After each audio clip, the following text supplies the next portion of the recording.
ഇസ്ലാമിൽ എല്ലാ ഇബാദത്തും സംഘടിതമായിട്ട് ചെയ്യാൻ പറ്റും. എല്ലാതും അങ്ങനെയാണ്. ഇപ്പൊ നിസ്കാരം റുക്കൂ ചെയ്യുന്നവരോടൊപ്പം റുക്കൂ ചെയ്യുക, സുജൂദ് ചെയ്യുന്നവരോടൊപ്പം സുജൂദ് ചെയ്യുക. ജമാഅത്തല്ലേ നിസ്കാരം? നമുക്ക് ഒറ്റയ്ക്ക് നിസ്കാര സമയമല്ല, ഒന്നിച്ചാണ് നിസ്കാരം.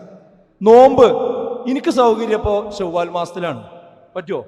ഇല്ല, റമദാനിൽ നോമ്പ് കൊടുക്കണം. എല്ലാവരും ഒപ്പം തുടങ്ങി ഒപ്പം അവസാനിപ്പിക്കണം, ഒന്നിച്ചാണ്. ഹജ്ജ് എനിക്ക് സൗകര്യം ഉണ്ടാവുമ്പോൾ പോയി ഹജ്ജ് ചെയ്യാൻ പറ്റും. ഹജ്ജിനൊരു സമയമുണ്ട്, ആ സമയത്ത് എല്ലാവരും പാടെ കൂടി ഒരുമിച്ചാണ് പോയി ഹജ്ജ് ചെയ്യുക. അതിൻ്റെ തവാഫും കാര്യങ്ങളും ഒക്കെ സൈയൊക്കെ ഒരുമിച്ചാണ്. ഒക്കെ വ്യക്തിപരമായി ചെയ്യുന്ന കാര്യം തന്നെ സംഘടിതമായിട്ടാണ് ഇതിൻ്റെ സ്വഭാവമുള്ളത്.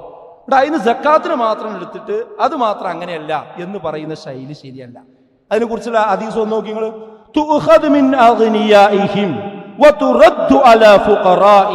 എന്റെ അർത്ഥം ശരിക്കും ശ്രദ്ധിക്കുക. നിങ്ങളുടെ ധനികരിൽ നിന്ന് നിങ്ങൾ ശേഖരിച്ച് സംഭരിച്ച് നിങ്ങളിലെ ദരിദ്രന്മാർക്ക് നിങ്ങൾ അത് വിതരണം ചെയ്യുക. അവിടെ ഒരു പ്രൊസീജിയർ വന്നു. നേരിട്ട് മുതലാളി പിന്നെ ഖനിയായ ആള് ഫക്കീറിനാണ് കൊടുക്കുക എന്നല്ല പറഞ്ഞത്. ഖനീന്റെ ഒക്കെ വാങ്ങി ഫുഖറായിനാണ് കൊടുക്കുക. ഈ വാങ്ങി കൊടുക്കുന്ന ഏർപ്പാടിനാണ് എന്ത് ഇതിന്റെ സംവിധാനം എന്ന് പറയാം. അതാണ് സംഘടിതം എന്ന് പറയാം. വല്ലാമിലീന അലൈഹാ, സക്കാത്തിന് അവകാശികൾ 8 പറഞ്ഞ കൂട്ടത്തിൽ ഒരു കൂട്ടരാണ് എന്ത് സക്കാത്തിന് വേണ്ടി പണിയെടുക്കുന്നവർ. അതിന്റെ അർത്ഥം എന്താ? ഈ ഓഫീസ് പണി എടുക്കുന്ന ആൾക്കാരാണ്. ഈ ഓഫീസ് പണി വരുന്നത് എന്തുകൊണ്ടാ? ഇത് വാങ്ങലും കൊടുക്കലും വലിയൊരു പണിയാണ്. ഇത് റസൂലുള്ളാഹിന്റെ കാലത്ത് ബൈത്തുൽമാലിലായിരുന്നു, ബൈത്തുൽമാലിൽ ഏൽപ്പിക്കായിരുന്നു. അവിടുന്ന് റസൂലുള്ളാഹിയാണ് അത് വിധാനം ചെയ്തിരുന്നത്. അപ്പൊ ആൾക്കാർ പറയണ ഞാൻ എന്താ നമ്മളെ നാട്ടിലറിയാം, നമ്മളവിടെ ഇസ്ലാമിക ഗവൺമെന്റ് ഒന്നും ഇല്ലല്ലോ, അത് ഗവൺമെന്റ് ഉള്ളിടത്തല്ലേ ചെയ്യേണ്ടുള്ളൂ. ഇസ്ലാമിക രാജ്യങ്ങളിൽ ഗവൺമെന്റ് ചെയ്യുന്ന എല്ലാ പണി നമ്മളെ നാട്ടിൽ നമ്മളെ മഹല്ല ചെയ്യണം.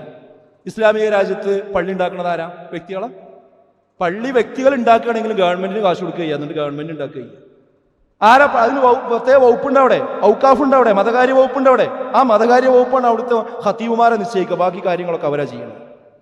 അവിടെ മതപരമായ എല്ലാ കാര്യങ്ങളും അവരാ ചെയ്യണത്.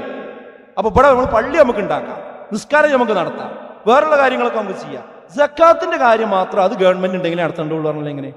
അതും നടത്തണം. അതും നമ്മളിവിടെ അങ്ങനെ നടത്തണം. ഇത് പിന്നെ ഇസ്ലാമിക രാജ്യമല്ല എന്നും പറഞ്ഞിട്ട് സംഘടിത സക്കാത്ത് ഇല്ല എന്നുള്ളത് ജനങ്ങളെ സക്കാത്ത് നിന്ന് അകറ്റാൻ മാത്രമേ കാരണമാകൂ.